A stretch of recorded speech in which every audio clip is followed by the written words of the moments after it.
The Illustrated Usk Observer and Raglan Herald reported on the 27th of September, 1862, that, quote, the Golden Gate had on board $1,400,747. $273,100 were consigned to England, $13,000 to Panama, and the remainder $1,114,647 to New York.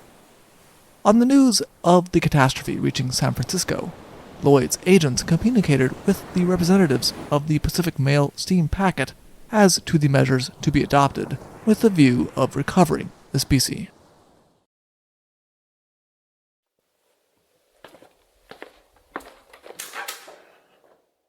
Hello, and welcome to the Shipwreck Archive.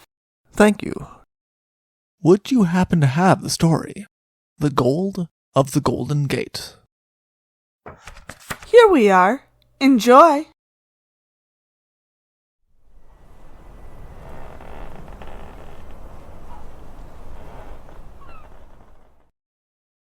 The Golden Gate was a sidewheel steamship built in 1850 in New York.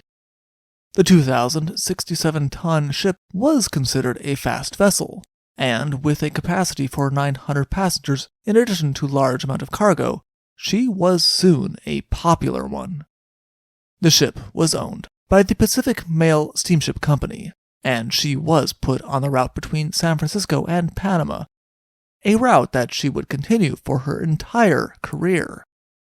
The Pacific Mail Steamship Company was not considered to have skimped on the maintenance of the Golden Gate.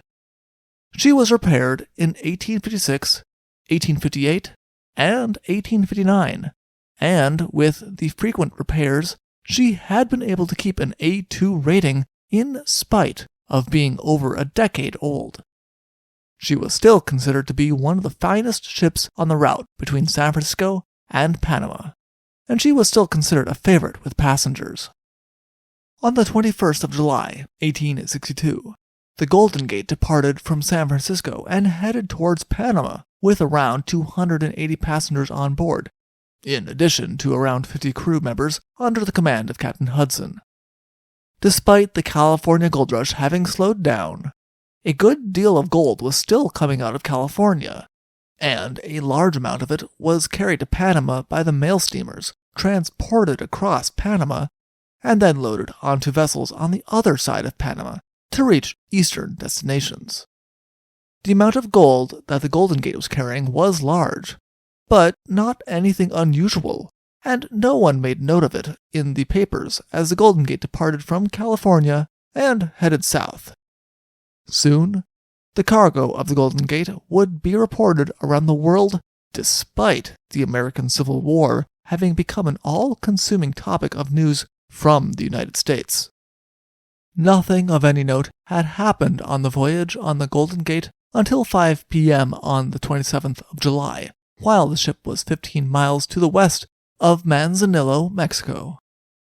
Captain Hudson had sat down to dinner when the news that there was a fire on the ship was reported to him. Knowing that the news was likely to bring with it panic, Captain Hudson gave the order for the passengers to be quiet while he went to investigate. It did not take long to find where the fire was. Thick smoke was coming from the area of the engine room hatchway, though it had not driven the engine crew from their posts yet. It was later theorized that the fire had started between the boiler and the smokestack somewhere, though no one could give an exact cause. Captain Hudson ordered the passengers to head to the bow of the ship as far as they could get from the fire, while the ship's hose was employed to try to extinguish the blaze. Captain Hudson fairly quickly gave up on the idea that he would be able to win over the fire that was consuming his ship, however. Seeing the shore only about 4 miles away, he decided to turn his ship in that direction in the hopes of beaching her.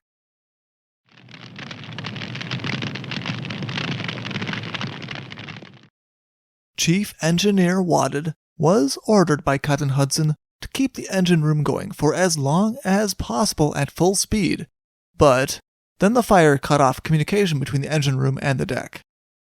some of the engine crew was trapped below, and only managed to escape by breaking through the freight room bulkhead.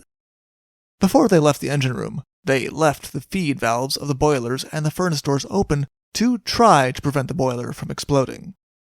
Communication was also soon cut off between the forward part of the ship, where most of the passengers had been told to gather, and the rest of the ship, leaving the passengers isolated without knowing what was happening.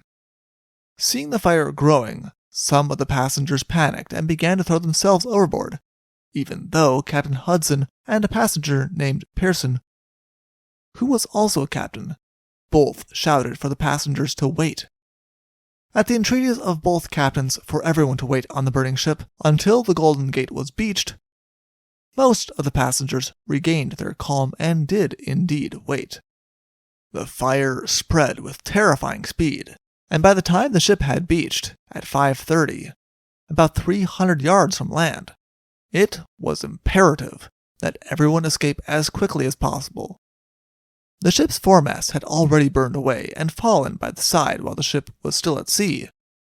Many of the passengers who had not reached the forward part of the ship before the fire had divided the ship were loaded into the aft lifeboats by the first mate Nolan, who chose not to take a place in the boats himself, but instead remained on the ship trying to save as many lives as possible. Over the side of the ship was thrown everything that the crew could lay hands on that could be considered buoyant, in the hopes that the people who did end up in the water would have something to cling to. They also threw ropes over the side in the hopes that, if anyone needed to, they would be able to cling to the side of the burning ship until they could be rescued. When the Golden Gate's masts had both fallen, as had the ship's hurricane deck, it seems to have been generally agreed by everyone on board that to remain on the ship was no longer an option.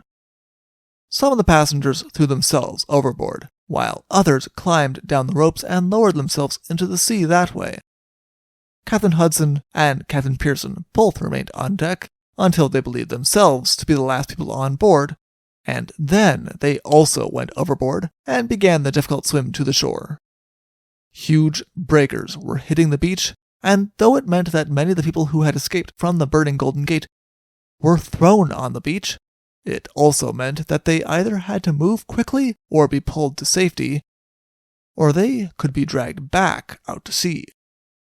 When the two captains reached the shore, they found that 80 people were already on the beach, including people who had managed to reach the beach. Through the night, more people reached the shore, including a woman named Mrs. Wallace, who distinguished herself by swimming to shore and then taking it upon herself to nurse the wounded and sick through the night. By 8 that night, everyone agreed that the only thing left of the Golden Gate were the boilers and the wheel frames. The ship had burned with an incredible intensity that the papers would later blame on her tropical southern route having dried out her upper woodwork.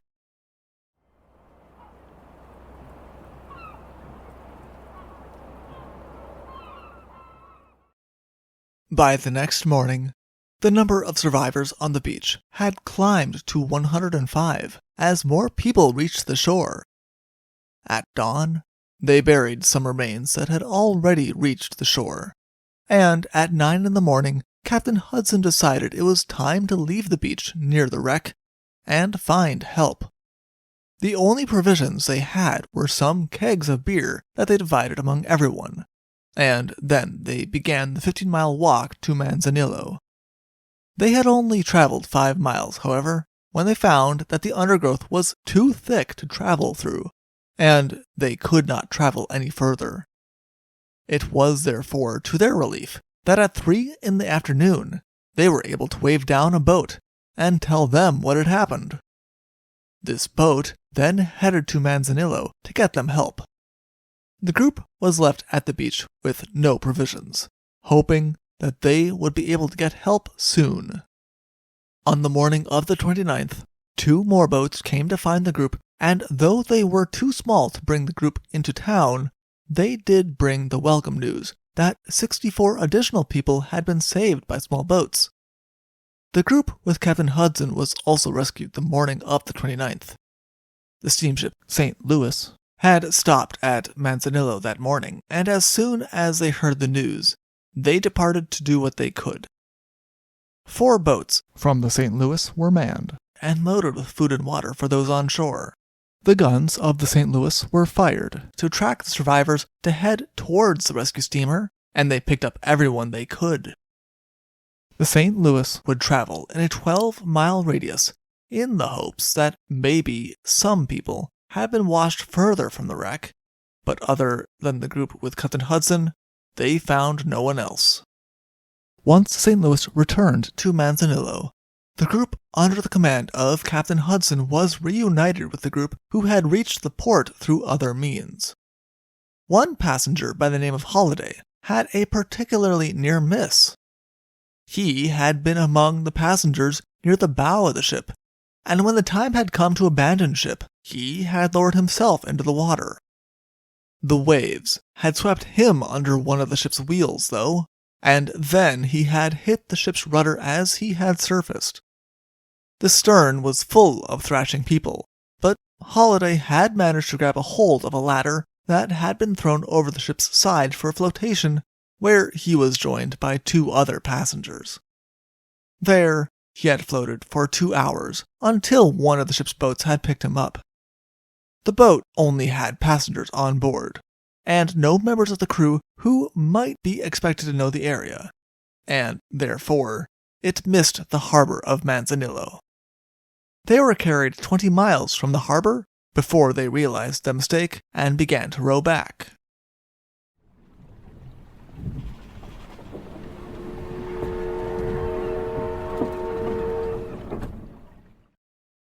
The passengers were divided in Manzanillo. Some of them decided to return to San Francisco, while others decided to continue their voyage to Panama. Captain Hudson and some of his crew, meanwhile, remained in the area to protect the wreckage of the Golden Gate until it could be salvaged, and help with the retrieval of remains. No one expected to find anyone else alive, and those who had not arrived in Manzanillo were reported lost. It was therefore to the surprise of everyone, when on August 17th, the steamship Orizaba arrived from Panama in San Francisco. On board the Orizaba were 19 people who had been thought lost on the Golden Gate, and she had already left 4 others in Manzanillo because they wanted to continue on to Panama. The boat that had departed from the burning ship under the command of the ship's 3rd mate had not been seen again. Everyone had assumed it was lost. Though the details were never published as to how the people on the boat had fared, and how it had been separated from the rest of the survivors, the Orizaba was able to bring the happy news that the disaster had not cost as many lives as previously thought. Even with the 23 additional people spared, the loss of the Golden Gate had cost 173 lives. This horrible cost of human life was soon overshadowed in the news, however, with the attention directed at whether or not the gold could be saved. Captain Hudson believed that there could be some gold saved. He felt that had been one of the benefits of beaching the vessel.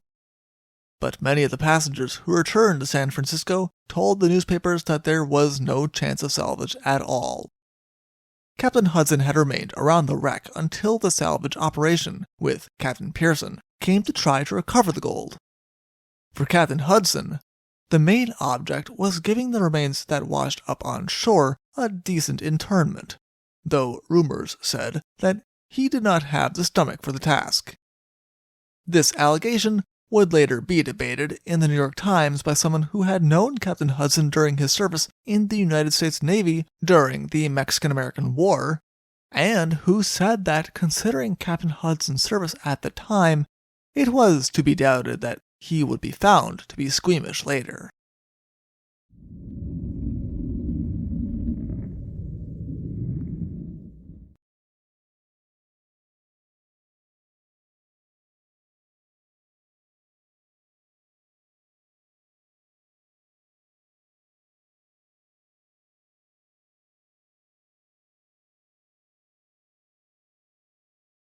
how such a fire could have broken out on the Golden Gate would of course be a matter of discussion. But as with many shipwrecks before and after, the general answer was that the ship had been seemed so safe that the idea of catastrophic fire had seemed impossible. Parts of the Golden Gate, including her ribs, had been wrapped in iron. There had been fire drills on every voyage, where the passengers had been told where to go and what they needed to do in case of a fire. And there had been many pumps, hoses, and fire buckets.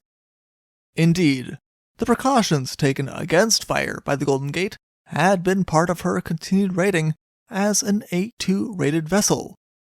No one had imagined that she would be a ship that could burn to the waterline in a matter of hours, especially at the cost of so many lives. The Steamship Active, which had been previously used as a government survey vessel, was employed by the Pacific Mail Steam Packet Company and Lloyd's to try to find the gold. The gold had been stored in a safe under the orlop deck of the Golden Gate, and the safe had admittedly not been a good one. It was supposed that the safe had probably broken apart in the wreck, but it was believed that the ship would hold the pieces together enough that they would have a contained area to search. Since some of the specie was also intended for England, HMS Mutin, which had been under repair in San Francisco after grounding on a reef, was also dispatched to the site of the wreck in the hopes of rendering assistance. How much gold was recovered from the Golden Gate would never be disclosed. Lloyd's of London, concerned about how the salvage had fared, and not being satisfied with the reports they were receiving, dispatched their own representative who reported back on November 28th. The agent was not at all satisfied. The salvage operation had been badly reduced by illness and desertion, and he found that some of the gold was on the shore but not well guarded, and some of it had clearly been stolen, though by who he could not tell. The agent engaged some divers and a small steam vessel of his own, though how successful he was not reported. Some people to this day hope that there is a chance that they will find some of the gold of the Golden Gate. For more information, please see the Lancaster Examiner and Herald from September 3rd, 1862, or see other sources in the description below. Thank you for listening. Thank you for visiting the Shipwreck Archives. See you soon.